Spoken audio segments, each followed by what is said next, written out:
But I have explained to the boys and to the students and to the principal that we will give a COVID update first and foremost, then speak about why we're here, and then obviously take any of your questions. So pleasingly, we've had no community cases in New South Wales overnight. We had just over 7,300 tests, and we're really keen to get that number of tests up so that we can be sure that we haven't missed any community cases of transmission. We're asking everybody to be alert, to make sure you get tested if you have the mildest of symptoms, and of course, if you've been to Brisbane since the 20th of March, please make sure you continue to update yourself on the venues which the Queensland Government has stated have been attended by infected persons.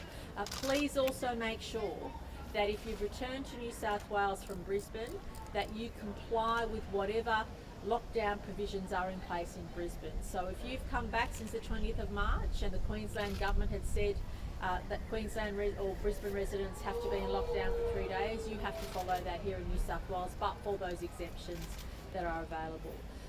I hope that we do not have any cases emerge in New South Wales, but I won't be surprised if we did, so we need to brace ourselves. The New South Wales Government is confident that we have the provisions in place to get on top of it if any cases are revealed.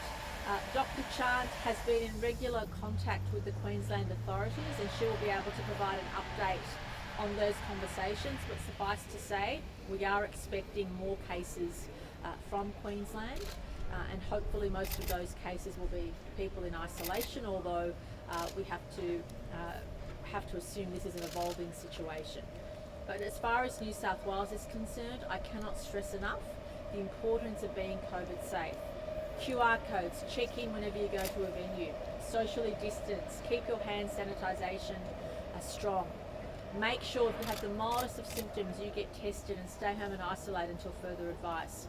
And most importantly, if you've attended any of the venues in New South Wales which New South Wales Health has identified, get tested, stay home and isolate for the full 14 days. And as Dr. Chant said, we also expect you to take a second test towards the end of your isolation period to make sure you haven't developed the disease or been diagnosed in the meantime.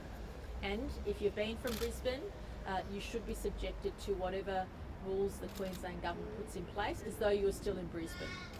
This is all to keep the broader community in New South Wales safe.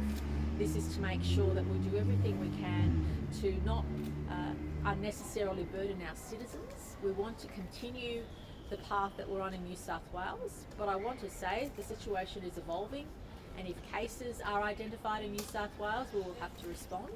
I'm hoping it doesn't come to that, but given that we do have 2 infected people at a number of venues in New South Wales, we should brace ourselves.